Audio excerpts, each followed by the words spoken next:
Harka fuunee shamaa akkam jirtan arrawaa lamaan isinitti agarsiisaa biyya Jarman isiniin daawwachiisaa itti aansee immoo akkaataa dhufiitii kan kootiillee isinitti himaa jechuudha. Namoonni baay'een zaakii akkamitti deemtee jedhee na gaafata. Sana malees immoo sammuu ofiis akkasumatti hin gaafata. Anumtu yoo fakkeenyaaf namni tokko biyya wayiitti akkamitti deeme namni kun jedheen sammuu kiyyaas nan gaafadha. Carraa yoon argadhe immoo hin gaafadha jechuudha nama sanas. Fakkeenyaaf amma hiriyaan kan koo tokko Amerikaa jira nin gaafadha yeroo baay'ee akkamitti deemtee atiin jedhaaniin natti mannisi jechuudha.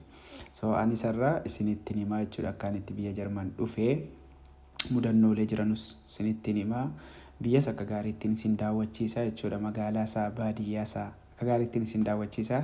Haga dhumaatti viidiyoo kana ilaala. Laayikii gochuu immoo hin dagatina. Biyya Jarman isiniin jedheetiin jira. Naannoon kun naannoo Baayer jedhamee beekamaa. Sana keessaa naannoo Frankfurtitti dhiyaata jechuudha. Mana siisterii turreetu faamiliidhuma wajjin karaa manaatti deebi'aan jira jechuudha. Sana dura siisterii wajjin mudannoo tokkoon qaba. Waggaa dheeraa dura gaafa biyyaa baanu dadhabnee deemaa bullee achi booddee akkaataan adeemsa keenyaa halkan ni deemnaa guyyaa immoo ni rafnaa jechuudha bakkuma adda addaatti. Sana booddee ani ciiseen jira. Namtichi tokko dhufee bishaan kiyya fudhate. Bakkuma qabbana barbaadannee ciisna jechuudha. Walirraa facaanee. Namtichi saadhaa bishaan kiyya fudhataa jiruun argee san booddee olitti kaanee wal qabnee wal tumuu jalqabne aniif namtichi kun. Bara humnayyuu hin qabnu hundi keenyaaf dadhabaadha. So san booddee bakka siisteriin kaatee dhufteen beeku dhufteetuma yeroo dhuma qabdu surree isaa kana qabde. Surree isaa qabde fuutee tarsaastee gaaraan baaste. Namtichi qullaa dhumatti hafee san booddee hundi kan keenya namoonni ol kakaanii namoonni sila rafanii jiranuu irraa nu qabanii ana bira ijoollee baay'eetu jiranii obbolaan koo na bira jiru na baay'eedha nuti gaannaa yeroo baane sanaa.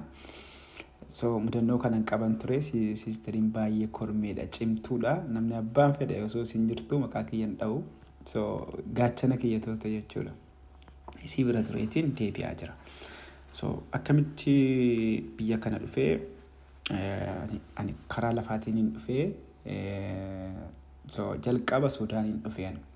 Suudaan dhufeetiin waggaa ji'a 10 akkas taa'eetan biyyatti deebi'e. Biyyatti deebi'ee obboleettii kan koo lama jedhee ijoollee ilmaan wasiilanii kiyyaa jedhee hiriyoota kan koo jedhee qabadhee as deebi'ee jechuudha. Haadha manaa koo jedhee so qabadhee as deebi'ee baay'ee taane jechuudha. Yeroo muraasa Suudaanii keessa turree achi booddee immoo karaa Liibiyaa deemne jechuudha. Hundi keenya yeroo tokkotti hin deemne taraa jalqabaa ani hin deeme so achi booddee immoo turree takka hojjennee immoo maal jenneetuma yeroo nuti bakka qubannee bakka argannee manas argannee haalas xiqqoo Suudaan Liibiyaa keessatti haala fooyyeffannee booddee immoo achi booddee siisteriin immoo hin dhufte jechuudha. So akkasumatti walumaa duubaan dhudhufaatu ture gaariyoonni kan koosin turanii ana biraa taraadhuma wal ergaa maal jechaa Liibiyaa geenye. Liibiyaa sanga tokko immoo hojjannee haga hidhamnus hidhamnee haga hojjannus hojjannee. So sana booddee baharaan jechuudha dallaalaan karaa Xaaliyaan dhufee jechuudhaan. Xaaliyaaniin dhufee haadhuma manaa kooti wajjin egaa jechuudha. Achi booddee Xaaliyaanii dhufnee egaa rakkoo baay'eetu jira achi keessaa. Injiranii achitti fakkeenyaaf harka fa'aa ishaaraa namarraa fuudhu jedhanii maal ishaaraa namarraa fuudhan immoo biyyuma sanatti hafuudha. So kaayyoon immoo biyya sanatti hafuu miti ani kan baaneef jechuudha. Akkamittuu taanee biyya sana keessaas ijoolleen Oromoo achi keessa jiranus nu gargaaranii bakkees bullee baay'ee qorra biyyichi qorra hamaatu jira beelatu jira. So erguma achi geenye jechuudha. Kaambii seenneerraa kaambii keessa yoo turree harka nurraa fuudhu ishaaraa jechuudha. Sanaafuu kaambiidhaa ba'uu qabna turree ijoolleen Oromoo achi keessa jiranus baay'ee mana gaa hin qabanu so dhumarra garuu hin arganne ijoollee wayi mana wayi nu geessanii achi turre guyyaa fa'aa bakkee deemne maaliif namnis baay'eedha waan ta'eef asumaaf achi jennee hiriyoonni kan koo maallaqa siisteriinis achi jirti waan ta'eef walii buusanii asiif achi godhanii yaa maallaqa naaf erganii so gaani gidiraa fi maali irruma caccaatiin sinitti hime fakkeenyaaf amma gaafan Bangaazii jedhamurraa gara Tripoolii deemu Liibiyaadhuma keessatti jechuudha gidduu sanatti anaa Faatimaa koo hiriyaan kan koo tokko Mahammad jedhamaadha mana isaati wajjin waan silaatu fudhannee gara Jarman nu geessa jennee kaanu bakka tokkotti saamamne jechuudha. So achi booddee bakkeetti nu gate namtichi sana keessas asumaaf achi taane maal jennee dhufne Tiraabloosii geenye. Tiraabloosii yeroo geenyu bakka akka nyaatamnee fi namtichi feekii nutti hojjete jechuudha namtichi nu geessaa jiru. Masgiidatti ol galcheetu hin saganna nuun jedhee sana booddee yeroo nuti sagaduudhaaf masgiidatti ol seennee arrabannu inni deeme makiinaa isaa kaafatee deeme. Birriin kan keenya qabeenyi wanti hundinuyyuu makiinaa isaa keessa jira jechuudha. So wantoota akkasii garra darbaatiin hidhaa rukuttaa maal aguma dhannee Baangaaziirraa gaa Tripoolii geenyutti wantoota baay'eetu jira. Sana hunda keessa dabarfannee Tripoolii geenye achi ammas maallaqa naa erganii kan hin bishaaniin deemu ijoolleen histiriin obbo hiriyoonni kan koo achi booddee gaa dhufnee Xaaliyaan seennee gaa Xaaliyaanii kaampii dhaabannee asiif achi mana ijoollee wayiis argannee achi jala biraan manka tokko muraasa tokko teenye achittis maallaqaa nuuf ergame ammas so san booddee karaa Jarman jechuudhaan Noorwee deemuuf hin deema silaan koo baabura tikeetta Jarman murannee karaa Jarman dhufnee Jarmaniin geenye achi ammas Jarman irraa immoo gara Noorwee deemuuf turre jechuudha nuti haadha manaa kootii wajjin jechuudha. San booda achitti warri poolisoonni nu qabanii harka nurraa fuudhanii ishaaraa jechuudha. Achumatti kaambii gallee so jireenya kan keenya achumatti oofachuu jalqabnee san booddee hojii manaa kan koo immoo maal taaree amma gaa warra duddubbee kootti hafee jechuudha. Eenyu duddubbee kootti hafee siisterii hiriyoota kan koo so jaraafis karaatti himuu akkasuma waan danda'e maallaqaan so tokko yeroo sana dhugaa dubbachuuf Jarmaniin akkuma namni kaambii seeneenis weelkaam waan jedhamutu jira maallaqa namaa kennamutu jira dafanis nama baasuu agootuma hojiin seennee toluma barumsa hin seenneeyyuu maallaqa sii kaffalamu hanga tokko ni jira sanumarraa nyaatas waan tokko qusattee seef goota sanammoo namoota achitti hafan jarris akkuma asiin fidanii nagaanii anis asiin fidee ga'uun qabaadhaanii sammuu kiyyaa wal lolaan ture jechuudha. Baay'ee chaalenjii baay'ee takka keessan ture yeroo sana.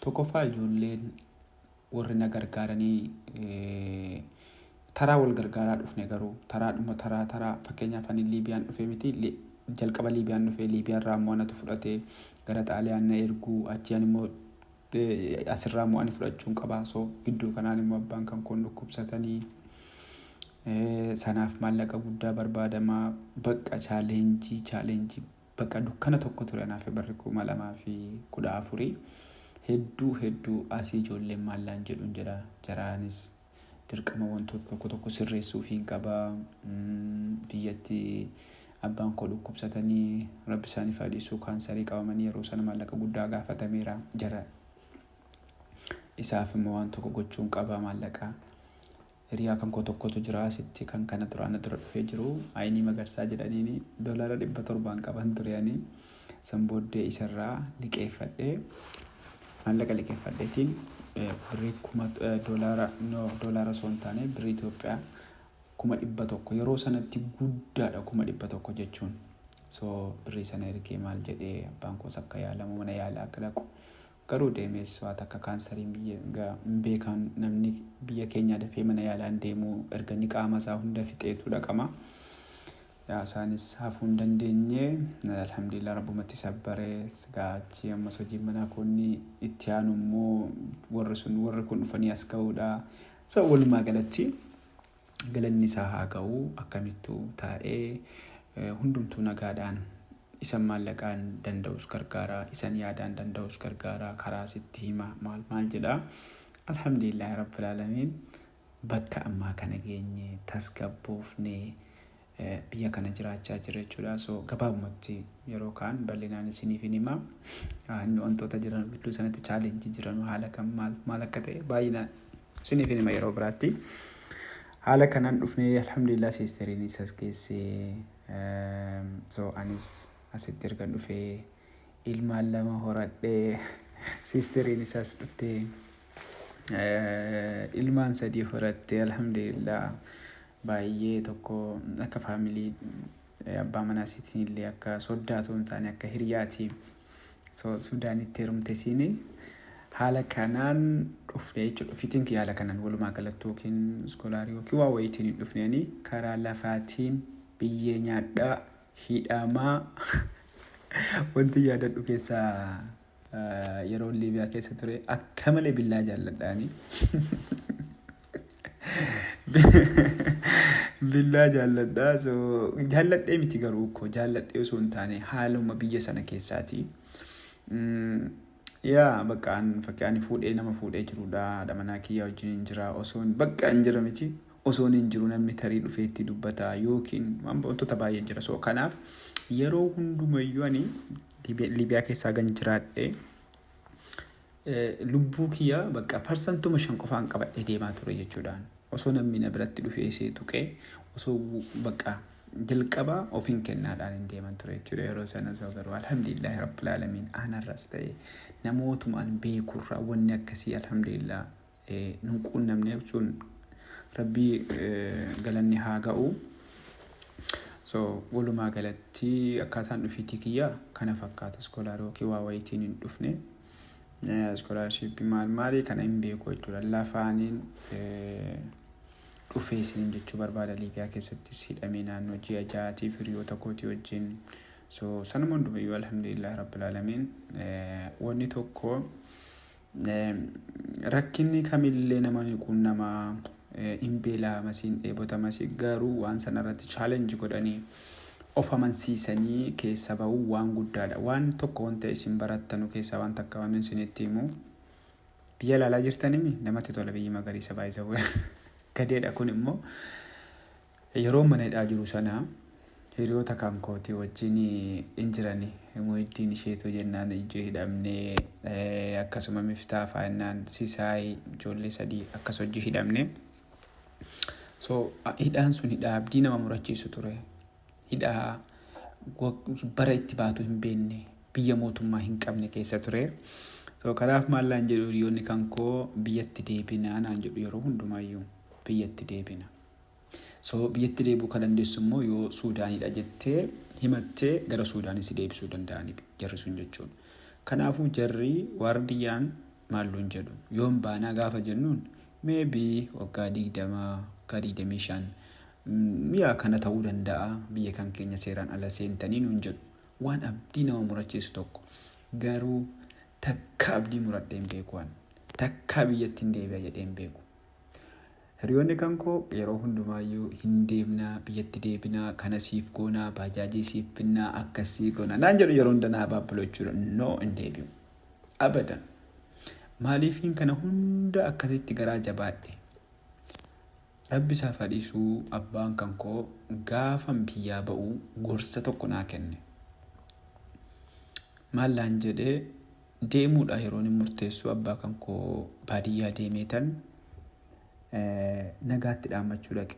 Abbaa deemuuf hin deema biyyaa ba'uuf hin deema jedheeni jennaan ilmoo koo maal taate maaliif baataa maal rakkattee naan jedhe. Ni yaadadha guyyaa sanaa abbaan kan koo sagadaniitu kafeerra manuma cinaa kafee jiru tokkorra taa'aa turanii. So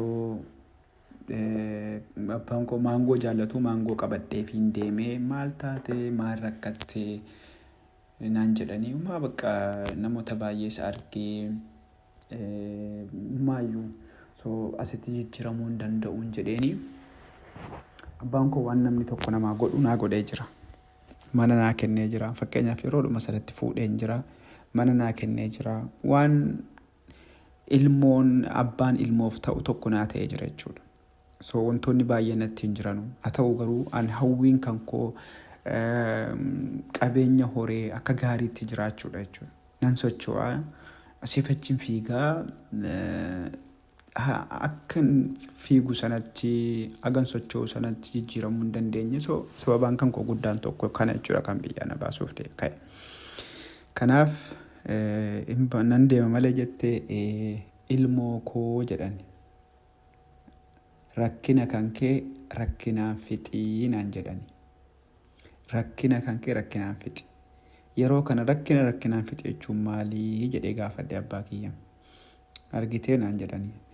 Namoonni baay'een sanee yeroo boqqolloon daraaree bobbokokee jedhu rakkina hamaa takkaa dhufaa jedhani. Boqqolloon algee baaseeraa jedhani. Ji'a tokko qofaa tafaa jedhani. Rakkina ji'a tokkoo sana dadhabeetu sangaa gurguraa jedhan. Sana booddee umrii isaa guutuu iyyummaatti afaa jedhan. Kanaafuu rakkina si mudatu kamillee rakkinuma sanaan fixii naan jedhan abbaan koo. Jecha kana hiriyoota kootti himaatiin ture mana hidhaa sana keessa taa'ee yeroo jarri ni deebina haala kanaan jiraachuu hin dandeenye yoo jarri naan jedhan abbaan kiyya akkas hin jenne viidiyoo kan dhaggeeffatanii jarru ni ilaalanis. Abbaan koo maal jedhani beektanii rakkinaan fixinaan jedhe. Rakkina kana mana hidhaadhuma kana keessatti rakkinaan fixa jedheetiin noo jedhe. Sana booddee anis akkuma tasaa ta'ee rabbiin haala naa mijeessee mana hidhaa sana nan ba'e. Jaraas nan baase. Naaf qalbeeffataa hirtanii dhiyaadha. So hin deebine jechuudha. Sana booddee akkuma namaatti eenyuma durayyuu hojiin seeni. Jaras hojii nan seensise. Wal duraa duubaan hojii seenne. Manas ni qabanne. Waa hunda haala mijeeffanne. Biyya sana keessa lola sana keessa hanguma takka waggaa lamman takka biyya sana keessa ni jiraanne. So jireenyi kan koo guutuun chaalenjii ture jechuudha. Garuu yeroo hundumayyuu gaafa chaalenjiin akkasii natti dhufu waan abbaan koo naan jedhe sana rakkinaan fixi. Arra rakkadhe jedhee bakka hin taane of hin kaa'u. Iddoon taanes of hin dhaabu. Akkan taanes hin ta'u. Rakkinuma sanaan fixeen bira dabarfadha jechuudha. Rakkinni baay'ee rakkinni hin dhumanne hin jiru. Ilmi namaa namni rakkannees hin jiru. Namni kamillee ammas hin sadarkaa gurguddaatti ilaaltan kun hunduu rakkateetuma rakkina keessa darbee jechuudha. Kanaafuu rakkina keessa narraatiif harkan kenninaa. Waan xiqqoof jettanii waan guddaan dhabinaa. Waan rakkoo har'aatiif jettanii waan borii kan keessan yookiin sammuu kan keessan waan boriituuf na fayyada jettanii ijaaraa jirtan hin diiginaa. Karaatti sin hambisinaa. Rakkoo sana rakkumaan fixa. Rakkadhe jettanii liqeetti hin fiiginaa. Rakkinuma sanaan fixa. Liqii gaafa jennu haala hedduun jira jechuudha. Liqiin ati hidhattee keessaan baane fa'itu jira. Hanniin akka haraaxaa kan rabbiin jaallanne siin jira. Akkoota ammaa fakkeenyaaf akka biyya faranjiitti kanatti yoo fudhanne kireeditii waan jedhamu jira. Namni deemee sana fudhata maal godha. Amma tokko xiqquma si gaafa haalli itti mijachuu fi dhabu yookiin waa wa'ii gochuudhaaf jedhee. Kanaaf kun hin barbaachisu. Wanni laftis dhihee dukkanaa'ee akkuma dukkanaa'etti nafu. Namni rakkatees akka rakkateetti nafu. Wanni guddaan waan tokko wayii fiicharii wayii qabaachuu yaada fuulduratti nama deemsu tokko yoo qabaattanii bakkee isin hin geenye hin jiru. Arra galanni isaa haa ga'u. Arras rakkinan qabu miti. Nin qaba. Haa ta'u garuu rakkinni fedhellee rakkinan keessa darbe sanaa hin ga'u jechuudha. Jedheetii namaan. Arra alhamdulillah maatii kiyya nan gargaaradha. Namaan danda'es nin gargaara. Jireenya gammachuu jiraadha. Wanti fedhe yoo ta'es immoo harka nan kennisiisu jechuudha. Kaleessaayyuu keessan darbeen jedha. Wannoota jiru yaadan qabu gara maallaqaatti akkan jijjiiruuf. Namoota wajjin walitti dhufeenyaan. So wannoota akkasiitiin kontaaktii gaarii uumeetiin ofis gargaaraa maatii kan koos wanni guddaan jalqaba ilmi namaa takka of bilisa baasuudha. Ofii isaatii bilisa fakkeenyaaf namoonni waa'ee biyyaa irratti biyya kootu na yaachisaa kanatu akkas na godha sanatu akkas na godha jedhama. Fakkeenyaaf yeroo baay'ee intarneeta kaara taa'etu wantoota akkasii hojjeta wantoota akkasii barreessaa. Obboleessa koo dura dhimmi kan keessi haa yaachisu, dura waa'een kan keessi haa cannaqu, dhabiisni kan keessi haa cannaqu, hiyyummaan kan keessi haa cannaqu. Yoo kana kun hunduu si cannaqe sanaaf furmaata kennitaa jechuudhaati. Hiyyummaan biyyaa, diktaatorummaan biyyaa wanni hundinuu sirratti hundaa'a jechuudha. Ati nama takka ati of dandeessee jennaan biyyillee jijjiiramte. Barra Itoophiyaa nama fakkeenyaa fi hiyyeessa biyya hiyyeettiidhaa jedhama. Bar uummata isaatu hiyyeessa ta'e bara. Osoo uummanni hundi hojjetee gaafa rakkatu rakkina isaa sana fayyadamee baay'ee rakkinni furmaata. Rakkinni furmaata. Gaafa cannaqamtu furmaata. Dubartiin yookiin hayyoonni kan keenya akkam namni dubartiin takka yeroo ulfaa yeroo ciniinfuun itti dhumu akkami ni cannaqamtii mi cinqii sana keessa akkamti ni deessi bara ni offalti. Atis rakkoo warra sitti dhufe sammuu kan keenyaati si cannaqe kana yoo deemteetuma sana hojiitti hiikuu danda'u qabda jechuudha. Deemteetuma cinqiin na dhufte ofiin ajjeesa dhaqeetiin siit of godha dhaqeetiin mukarra obbaasa makiinaa jalaan obbuusa yoo jette rakkoo sanaa furmaata kennaa hin jirtu. Garuu rakkoo jabduun gaafa sitti dhuftu furmaata wayii si dhalchiisuu qabda jechuudha. Furmaata wayii akka dubartii ciniinfattee ilmoo deessuutti rakkoo san keessa teessee furmaata dhaluu qabda jechuudha. Furmaata fiduu qabda jechuudha. Itti fayyadamuu qabda.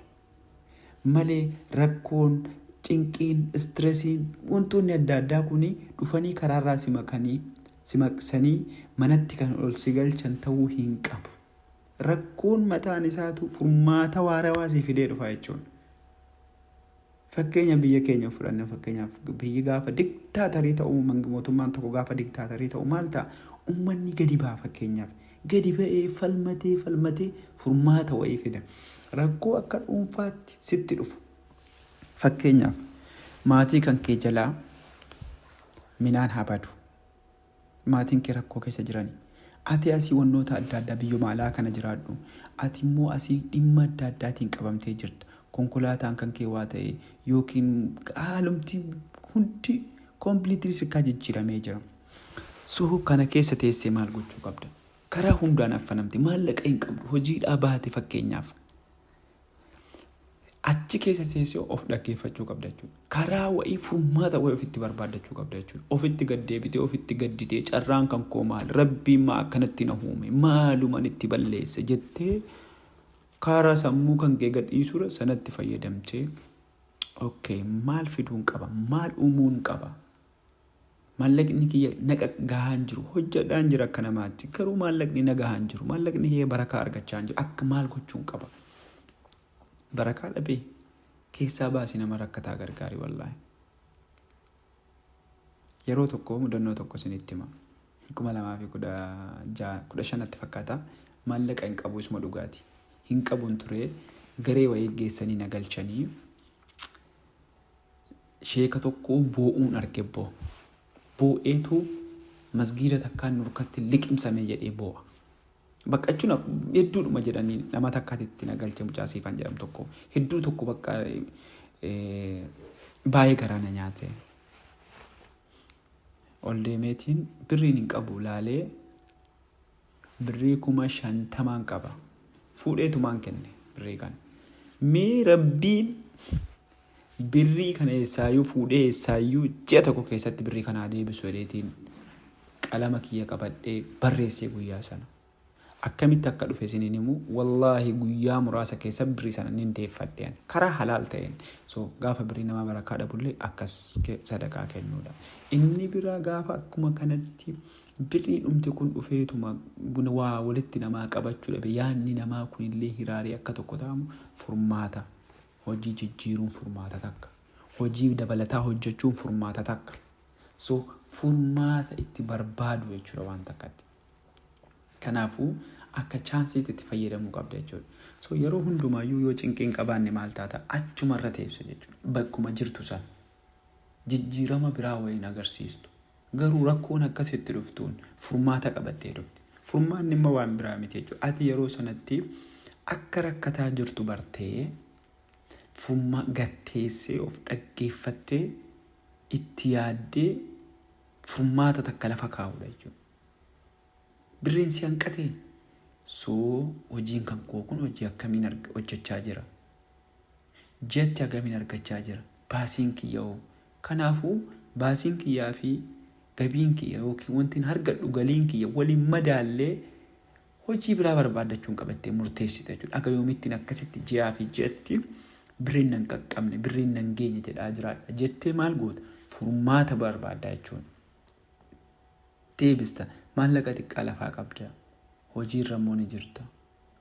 Maallaqa xiqqaa kana akkamitti maallaqni kun immoo calluma jettee kan lafa teessu akkamitti waa hojjechuu dandeessi jettee itti yaaduu danda'uu qabda jechuudha.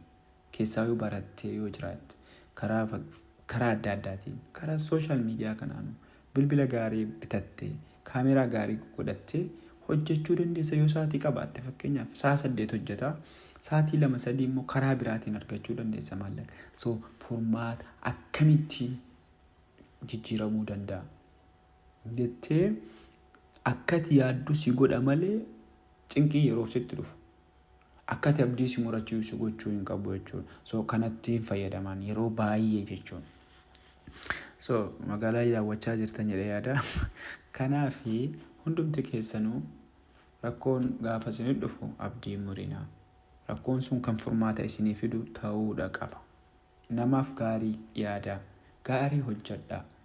Inni biraa aniin kun itti gaafatama fudhadhaa hundi keessanuu. Itti gaafatama mataa keessanii. Jireenya kiyya kan jijjiiruu anuma qofa jedha. Anaafi Rabbi jedha. Rabbii gaaffii keessan galchuun kan Rabbii jalqaba irratti. Anaatu jireenya kiyya jijjiira. Tattaaffiin kiyya jireenya kiyya jijjiira yoo jettan ni jijjiiramtan jechuudha. Waan takka malee. Akkasumatti yoo ta'e garuu jijjiiramni hin jiru jechuudha. Yoo keessumaa yoo of dhaggeeffachuu bakka hin taane ooluu dhiisuu nama hin taane wajjin ooluu dhiisuu. So saanii harree keessa oolte akka harree nama dhiitti jedhama miti. Nama jijjiiramee jiru wajjin ooli.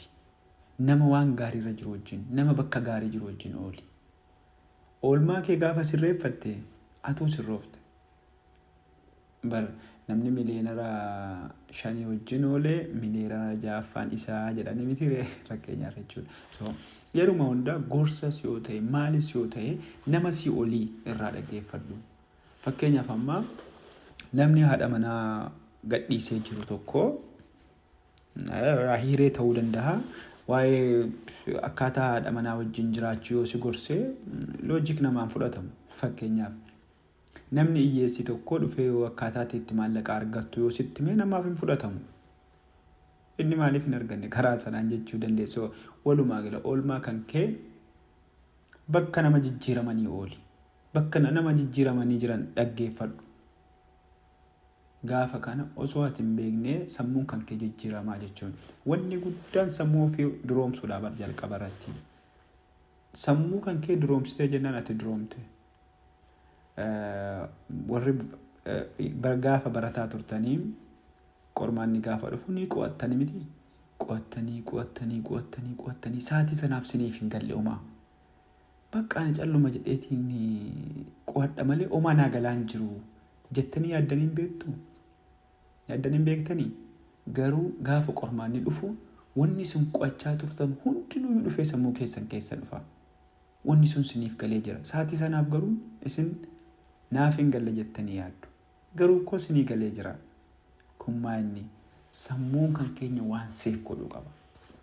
Maanni seetiin kan keenya kuni waan seef godhu qaba jechuudha.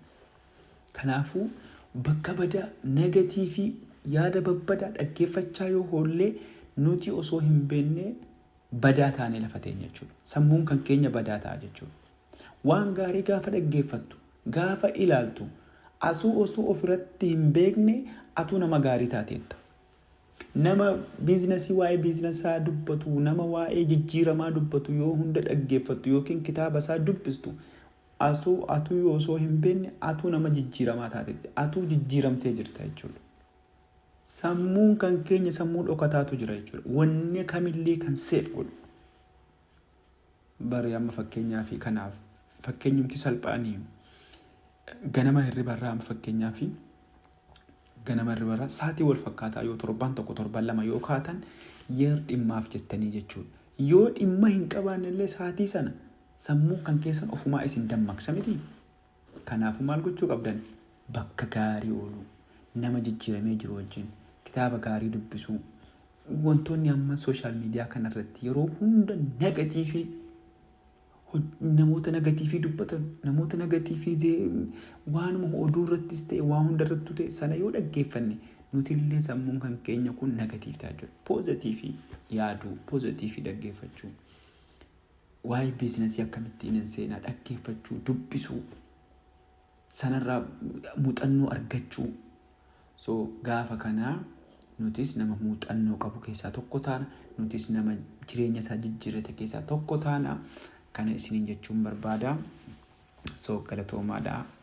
Waan wanaatti warra dhaggeeffattan hin jirtu jedheetiin amana.